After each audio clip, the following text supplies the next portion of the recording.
Første vinter i Oslo. Dette er min historie om min første vinter i Norge. Bliv med mig på rejsen og lær mange ord om vinter og jul. Ha' det gøy. Jeg står på Oslo centralstation og puster ind kald morgenluft.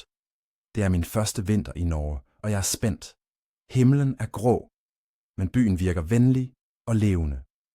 Foran bygget glitrer fin snø på trappetrinene.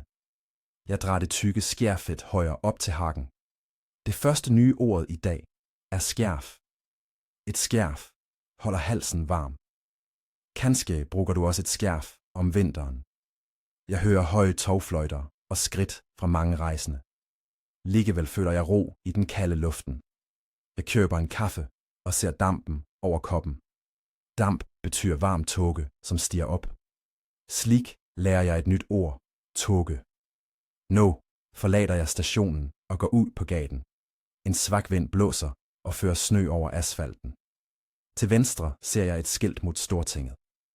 Jeg følger pilen, for jeg vil se kendte steder. Fortaget er lidt glat, så jeg går sagte. Ordet glat beskriver en jævn, slejp overflade. Vær forsigtig, så du ikke falder. Jeg hører fjerne kirkeklokker og kender næsekile. Kaldt, men vakkert, tænker jeg stille.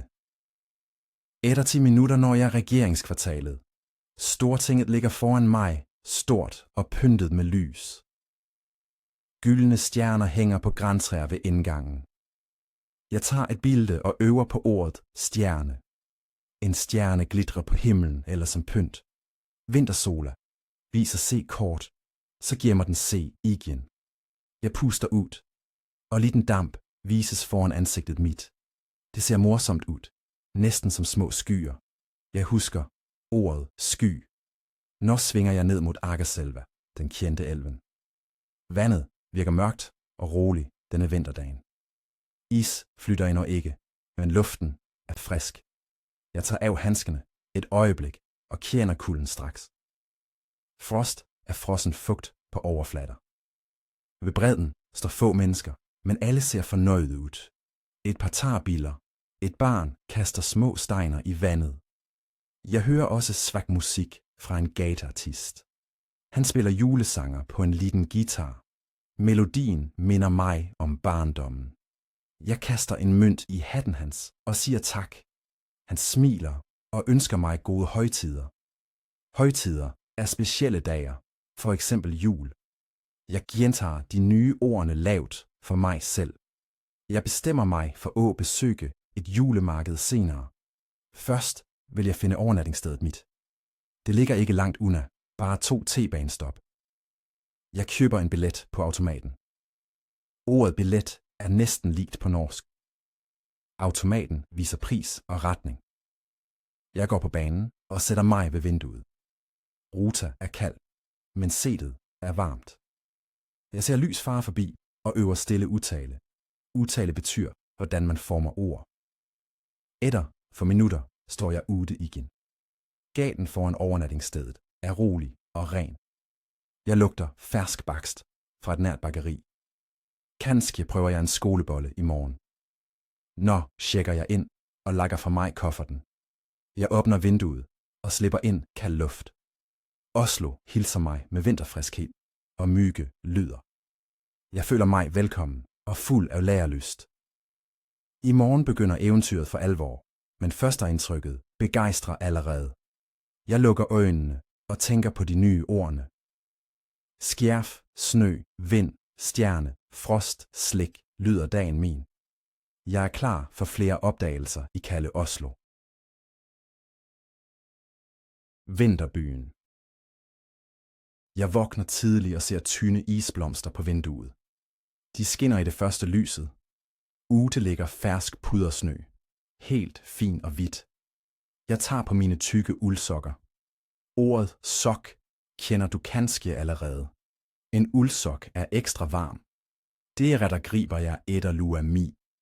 En lue dækker hovedet og beskytter ørerne. Jeg ler, fordi lua har små dusker. Færdig klæd går jeg ned trappen og lugter kaffe fra køkkenet. Værtinden tilbyder mig en rask frokost. Jeg tager et rundstykke med ost og en varm te. Te hjælper godt mod kalde hænder. Jeg takker høfligt og starter dagen. Udenfor knirker snøen under støvlene mine. Støvler er høje sko, ofte af lær eller kraftigt stof. De holder fødderne tørre. Jeg går til trækkeholdepladsen. Trækken kommer præcist, og jeg stiger på. Gennem ruten ser jeg Oslo Plaza i det fjerne. Den ser i dag ud som en sølvnål mod grå himmel. Et ældre par sitter ved siden af mig og snakker lavt om gaver. Jeg lytter nøje og lærer ordet gave. En gave gør folk glade.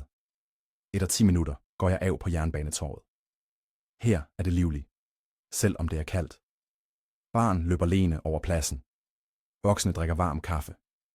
Over hovedet mit hænger en lyslænke. Det er mange små lamper, som lyser sammen.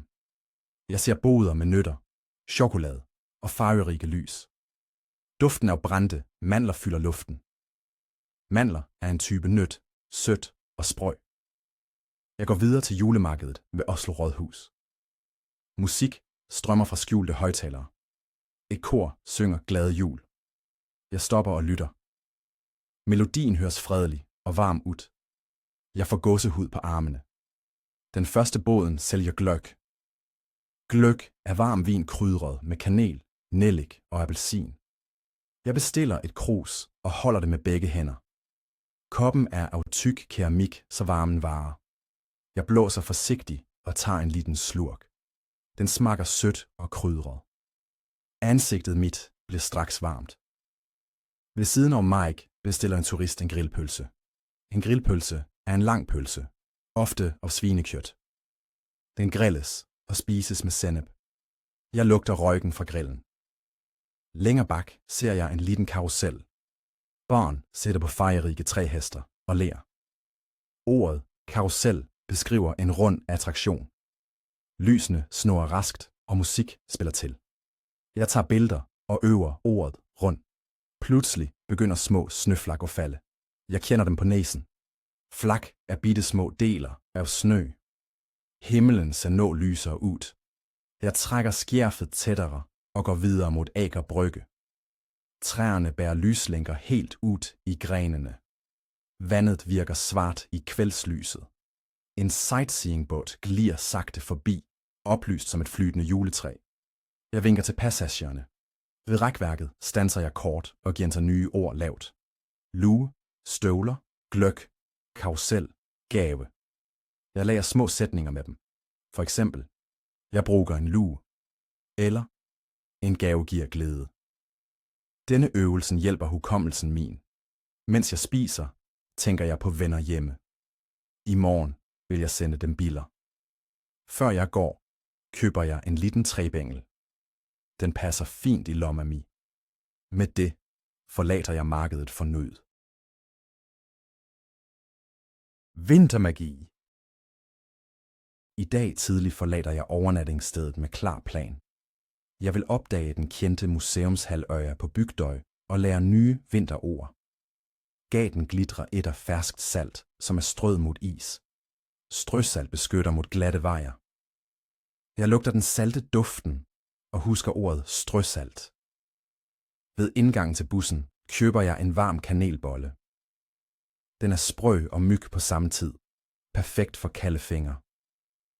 I bussen dukker vinduet og pusten min. Og dukke betyder, at vand bliver små dråber på glas. Jeg tegner et hjerte i duk og smiler. På Aker Brygge går jeg af. Det grønne tårnet på Oslo Rådhus har et tyndt snølag som melis. Jeg går over en bro mod Bygdøy. Vinden blåser stærkere, så jeg drar hætten op. En hætte beskytter hovedet mod kald vind. Foran Norsk Folkemuseum hænger en stor adventskrans med røde bånd. Advent er tiden før jul. Jeg tæller lysene. 1, 2, 3, 4. En guide fortæller om gamle vikingskib, og jeg lytter kort. Mens jeg lytter, fryser tæerne lidt, for steingulvet er iskaldt. Jeg bevæger fødderne for at holde varmen. Inde i Fremmuseet er det behageligt varmt. Jeg lakker fra mig kåben i garderoben. Garderobe er stedet for jakker og kåber. Udstillingen fascinerer mig, men jeg følger fortsat med på sprog. Et skilt beskriver vinteren på polarekspeditioner. Jeg læser sagte og øver ord som is, slede og ekspedition. Efter en time bliver jeg sulten. Kaffen tilbyder cremet græskarsuppe. Suppe passer perfekt på kalde dage. Jeg bestiller en skål og kender duft af muskat og pepper. Ved nabobordet øver en student gloser. Vi prater kort. Han anbefaler spillet Byland Fjord for lange vinterkvælder. Vi ler begge højt. Ude er det nå mørkt. Lygtene spejler se i våde brosten. Brosten kan blive glat, når det er vådt. Jeg rusler mod Damstrædet og ser gamle træhus med varme vinduer. Røg stiger fra en pibe op i den klare nattehimlen. På en bro ser jeg isflak holde Agerselva i bevægelse. Vandet knitrer svagt, når flaggene mødes. Dagsritualet mit venter allerede. I notatbokken samler jeg alle nye ord og lærer korte sætninger. Hætte beskytter mig. Strøsalt gør vejer trygge. Slik lærer jeg raskt. Fornøjet lakker jeg bogen bort og går til stationen. Et sidste blik viser domkirken i gyldent lys. Jeg puster dybt ind. Kald luft fylder lungene, men hjertet mit er varmt. Jeg tænker på at besøge slottet i snø i morgen. Tanken gør mig glad. Ved siden af stationen sælger en liten kiosk pepperkakehjerter. Pepperkake er krydret kage med honning og krydder. Jeg køber et hjerte med teksten Velkommen til Oslo. Sælgeren ønsker mig en fin kvæld og smiler. En højttalerstemme melder forsinkelse på grund af is på sporene. Jeg bruger pausen til lette tøjeøvelser og holder mig varm. Snart ruller toget ind. Jeg sætter mig ved siden af en ældre dame med mange poser. Hun fortæller, at hun netop har bagt julekakker. Julekakker er små, søde kiks. Kåben hendes lugter kanel og vanilje, og jeg bliver sulten. Når vi går over, ønsker jeg hende gode højtider. Oslo viser sig også venlig om natten. Jeg lukker døren til rummet mit og føler både trøthed og glæde. En spændende vinterdag er over, men læringsrejsen min har akkurat startet. Jeg drømmer allerede om nye eventyr i frostige Oslo i morgen tidlig. I drømmen ser jeg lyslænker, glitrende snøfnuk og mig selv, som går på skøjter foran rådhuset. I morgen skal denne drømmen blive virkelighed. Formodet mat vokser med hvert skridt.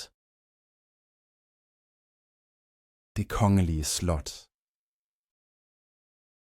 Jeg vågner tidligt og ser fersk snø på bilene ude. I dag vil jeg besøge slottet i vinterlys. Jeg tager på uldstillongs, genser, kåbe, skærf og handsker. Luften i gangen føles som iskaldt vand. Udenfor skraber husejeren snø fra trappen.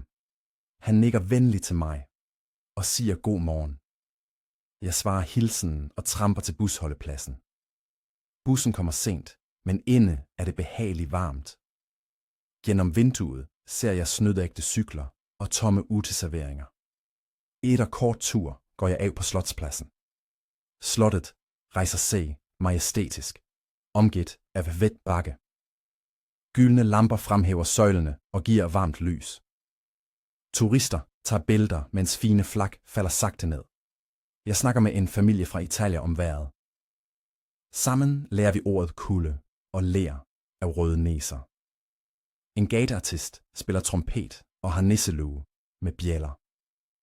Musikken lyder klar, næsten krystalren i den frostige luften. Jeg kaster en mønt, siger tak og går videre. Bag slottet begynder den brede slotsparken med snødægte stier. Jeg går ind i parken og hører knitrende skridt overalt. En løber passerer, helt klædt i refleksrigt vintertøj. Jeg beundrer energien hans denne kalde morgenen. På en bænk sitter en ældre mand og mater spurver. Han har pelslue og tyk uldplade over knæerne. Jeg hilser ham, og vi prater kort om fugler om vinteren. Så går jeg til den lille, frosne damme midt i parken. Der findes i dag En officiel isflaget for skøjter. Farverige højtalere spiller pop, og lyslænker rammer ind blank is. Jeg leger skøjter ved en liten træbåd. Skøjter er støvler med skinner for ågli på is. Jeg spænder dem fast og tager de første skridtene. Først vakler jeg, men snart finder jeg god rytme. Kald vind strykker ansigtet mit, men jeg ler højt. Ved siden af suser barn med farverige hjelmer i små cirkler. En højttaler råber sikkerhedsregler, for eksempel hold afstand. Efter en halv time brænder lakkene min behagelig. Jeg forlater isen og knier hænder foran varmelampen. Arrangøren tilbyder varm kakao med kram. Jeg tager et bager, smækker chokolade og kender øjeblikkelig varme. Mens jeg drikker, noterer jeg nye ord på mobilen. Skinner, varmelampe, pelslue. Slik vokser ordforrådet mit videre. Jeg sætter mig på en træstoppe og ser solnedgangen. Himlen bliver rosa, orange og til slut lilla over hvide flatter. Farvene spejler sig i den rolige isen og ser magiske ud. Jeg puster dybt og føler taknemmelighed for dette øjeblikket. Langsomt vender jeg tilbage til slottet, nå i kvældsskumring. Monumentet gløder gyldent, og snøkrystaller danser i gatlygter. En gruppe studenter synger Jingle Bells og samler ind til hjemløse. Jeg kaster småpenge i boksen og stemmer ind et øjeblik. Der går jeg til den nærmeste T-banestationen, Nationalteatret. Platformen er fuld, men alle virker rolige og glade. 2 barn viser stolt frem sine nye blinkende snøballer af skum. Jeg snakker med moren deres om tryg vinterbeklædning. Hun anbefaler varme indlægssåler for lange byture. T-banen kommer, og vi går på sammen. Under rejsen blar jeg gennem dagens billeder. Hjertet mit slår raskere, fordi hvert blik giver ny energi. På min station tager jeg farvel og ønsker god jul. Ute lugter det af granbar, for en blomsterhandler sælger kranser.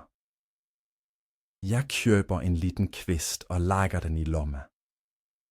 Den lugter herlig og minder mig om skosture hjemme. Tilbage på rummet skriver jeg dagbog i lyset fra et stearinlys. Mit første julemarked. Næste morgen begynder med stille snøfald foran det lille vinduet mit.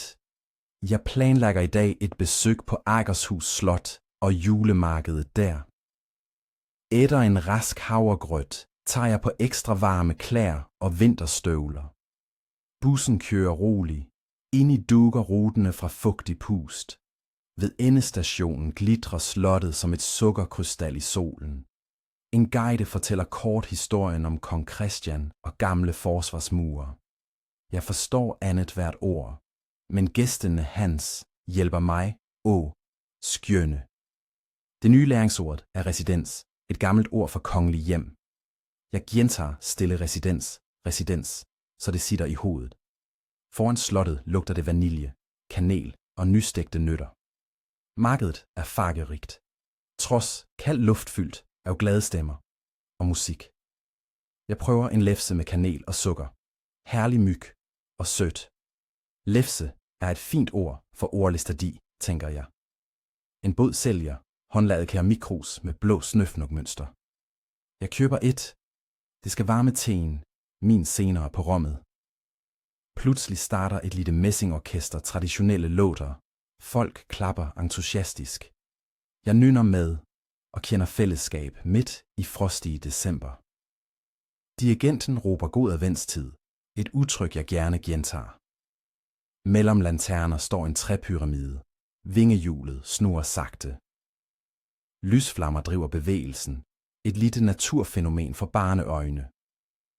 Jeg fotograferer pyramiden og lærer ordet vingehjul. Vældig, spændende. Snøen bliver tættere. Derfor søger jeg ly i gløggbåden med tak.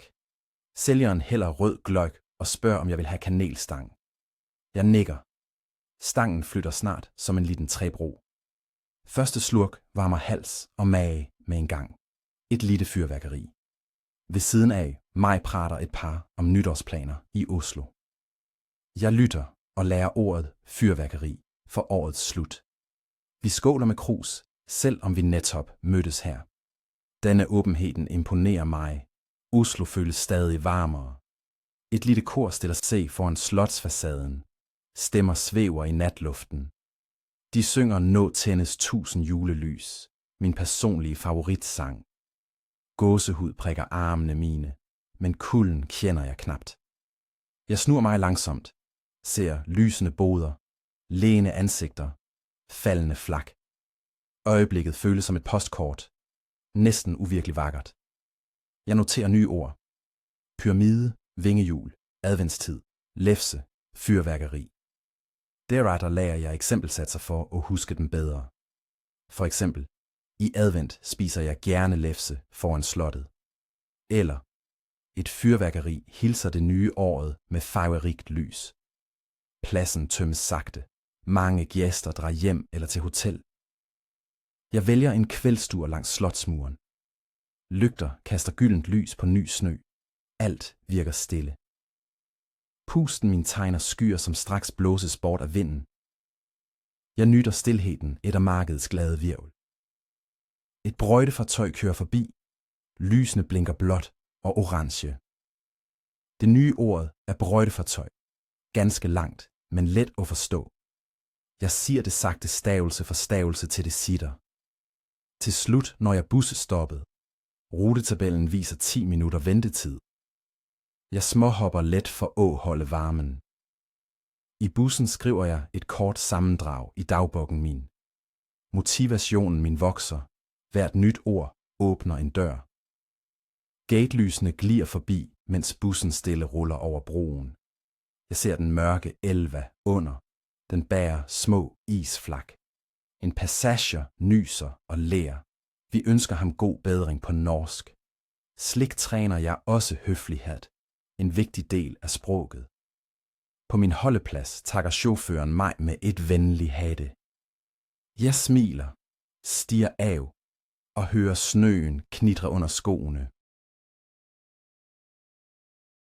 Afsked. Jeg vågner den sidste vintermorgen i Oslo. Luften i rummet er kølig, men behagelig. Gennem vinduet ser jeg dansende snøfnug. Dagen føles rolig og højtidelig. Jeg bestemmer mig for en afskedstur langs Akerselva. Efter te og brød forlader jeg overnattingsstedet. Skoene mine knirker højt i den ferske snøen. Byen virker fredelig, næsten drømmende i morgenlyset. Jeg krydser en liten bro og vinker til måkene. Vandet underspejler grå himmel og farverige lys. Ved bredden stiller jeg mig under en gammel lygt. Jeg åbner notatbogen min for sidste årrunde. Først skriver jeg hver ord. Snø, is, vind, frost. Så kommer klær, skjerf, lue, handske, støvl. Jeg læser hvert ord højt og klapper i takt. Denne lille teknikken hjælper hukommelsen min myge. Når husker jeg søde dufter fra markederne. Jeg noterer gløgg, mandel, pepperkage, lefse, kakao. Magen min knurrer straks af disse gode tankene. Akerselva sender kølig luft, så jeg drar skjerfet højere. Foran mig dukker pludselig historiske kvadraturen op. Små træhus bærer glitrende isstapper som smykker. Jeg går ind på en café for at varme hænderne. Baristaen hilser mig med glad god morgen. Jeg bestiller en latte og et smørhorn. Mens jeg venter, tænker jeg over læringsfremgangen min. For en uge siden kendte jeg knapt vinterord. Nu føler jeg mig tryggere og snakker modigere. Kaffen kommer, damp stiger op og lager spiraler. Jeg inhalerer aromaen og takker venlig. I baggrunden spiller en stille julesang på norsk. Jeg prøver at synge med. Melodien er kendt. Deretter åbner jeg sidste side i hæftet mit. Her skriver jeg en liten opgave til dig. Prøv at finde 5 nye ord fra dette kapitlet. Lag deretter en kort sætning med hvert ord. Sig sætningerne højt. Pust rolig. Nyt lyden. Denne øvelsen fester kundskab og styrker udtale. Jeg afslutter kaffen og lægger mønter på fatet. Ude har snøfaldet stoppet. Himmelen viser blå striber. Jeg går videre mod Oslo S for hjemrejsen. Undervejs gentager jeg stille alle vigtige udtryk. Venner hjemme vil blive imponeret over fremgangen min. På stationen køber jeg et sidste souvenir, en magnet. På den er slottet i snøvejr. Jeg smiler, for billedet opsummerer rejsen min. Højttalerne annoncerer toget mit vestover. Før jeg går ombord, puster jeg dybt Oslo-vinterluft. Den kendes kald, klar og ligevel velkomne. Jeg hvisker stille tak Oslo, vi ses. I vognen finder jeg en rolig vinduesplads. Snølandskab glider forbi som svart-hvide filmer. Jeg læner hovedet mod det kalde glasset. Tanker om oplevelser danser som fnug i vinden. Hvert minde bærer et nyt norsk ord i C. Det gør mig både glad og stolt. Snart bliver øjnene tunge. Varme fylder vognen. Ret før jeg sovner, lager jeg en plan. Jeg vil komme tilbage. Kanskje om våren med blomster. Men denne vinteren bliver for altid i hjertet. Til slut giver jeg dig 2 refleksionsspørgsmål. Første spørgsmål. Hvilken duft glæder dig i dag? Andre spørgsmål. Hvilket ord vil du bruge i morgen? Skriv svarene dine ned. Kanskje med en gang. Slik ender vor fælles rejse gennem vinterlige Oslo. Tak for at du lyttede og lærte sammen med mig. Vær nysgerrig. Øv daglig. Glæd dig over hver opdagelse. Jeg ønsker dig varme tanker i kalde dage. Kanskje mødes vi en dag her igen. Til da. God højtid og lykke til med norsklæringen. Ha' det godt og god rejse, kære læringsven. Slut på historien, men start på nye samtaler.